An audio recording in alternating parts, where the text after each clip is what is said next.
Welcome to DC Fan Gives Hope. You know, and some people have already commented, where is the hope? Where is what? And to be honest, really, that's for the page. That's for the page. I normally give. I just call this YouTube channel by the same name because if you're a fan of the Facebook page, it's easy to find. You know, you just put in the same title of the Facebook page, and which is DC Fan Gives Hope, and then you get to me, which then you get to hear my personal thoughts and feelings and stuff. Listen, before I go on, as you all know, well, you might not know this, maybe the first time you see me, but I collect those Eagle Moss collection stuff, and it's a character that I've always been interested in, and I've liked when he's appeared. But it's the origin stories that I've never really, when I opened it up and looked at it, I went, But I sort of know, because you can always Google the character. But because this came in with it's Swamp Thing, by the way, part 1, and it blew me away. It surprised me, because the artwork's quite dated, you may say, right? But the story is quite heavy. It's though you're reading some sort of heavy literature and stuff, and it sort of, but it ties up a nice. What I like about it is after every chapter or whatever, it ties it up quite nicely. So you feel that you can just leave it at certain bits in the book and feel like that's that bit done, and you can come back to it. It's not like, there's bits in it where there's a break and you feel that you can just put a wee marker there and come back to it at a later stage, feel like you've just witnessed the adverse.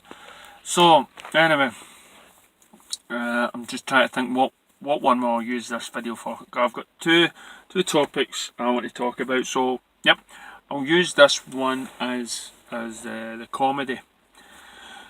So as you know, I may just be a wee bit biased against Marvel. Now, I have got Iron Man DVD box set. That's how I managed to see, Iron Man 2 and Iron Man 3, which totally was a waste of time. And then I saw Thor, the Thor movies. I saw Avengers in the movie and stuff. And you all know I just think that's one big TV series. And a big TV film, I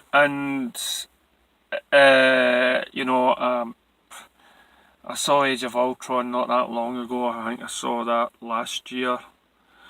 God, that was bad. It was trying to,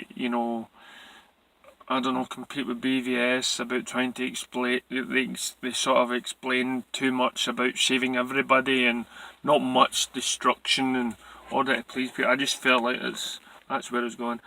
And I saw Ant-Man on Netflix. I stopped buying Marvel films, to be honest. I just, they were just sending me to sleep. And of course, Hulk films were okay. But then Spider-Man Homecoming, now I've liked Spider-Man. I thought, as I said, the second guy to play him was brilliant. He just got robbed on his sequel. And I saw this Spider-Man Homecoming, and that was it. I went, whoa, no way is this right. And I just feel, how are these films making money? How are these films? Is there something wrong with me? Is it just my tastes? Am I I must be in the minority. And as I said in my last video, which I'll probably leave a link there, that I believe that the success of Marvel films come from the fact that it's done like a sitcom series, where it's, what you're getting in the series of films, in the 24 episodes, like Supernatural or Arrow, so you know what you're getting. And I thought, but there's always those episodes that are really bad, you know, but you mistake it because, you know, and every director comes in, but they stay in that sort of, you know, style. So yeah, I know it's gone by 5 minutes and stuff like that, but I went, hey, I've got to do these, you know, express my feelings and stuff like that sometimes, and try not to do a 5-minute video. So I was, so and then it got me. Then a guy in my work came in who just watches films. Right, he's got no, he has nothing on Marvel. He's nothing on DC. He just watches movies. And opened his eyes to BVS, you know, with extended edition and stuff. So he's just told me that I don't know how he got to see it. Maybe he rented it or something. Thor Ragnarok, and he watched it, and what he got from it was that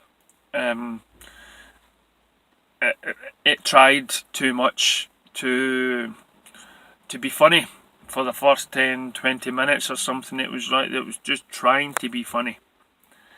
And that then made me think of, and I'll use him in my next topic, my next video, and that made me think about how hard it is for DC, or for anybody, to make films and get that sort of ingredient. Because what you have is, you have Thor Ragnarok, that, as I say, I've not seen it, I don't fancy it. I will probably see it one time if it comes free on Netflix. So I can't say anything if the film is good or bad. You'll have your own opinions, right? But I fall asleep. But what he was saying, you know, you know, it was just trying so hard to be funny.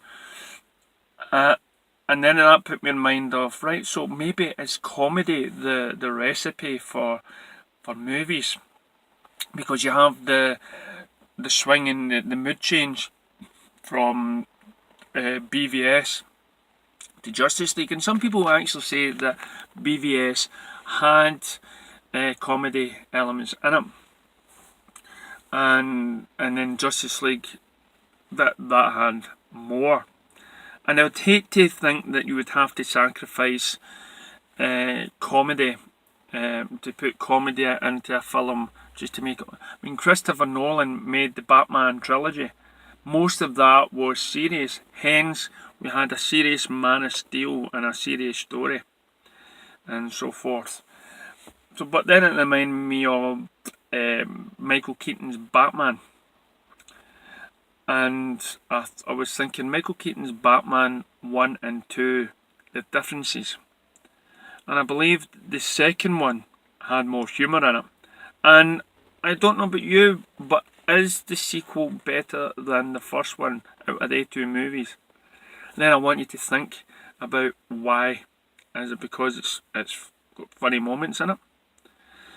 And so then you look at the Batman films that then came after it, and they got more funny and more cheesy and everything else, and it's this push to put comedy in these films to make it worthwhile.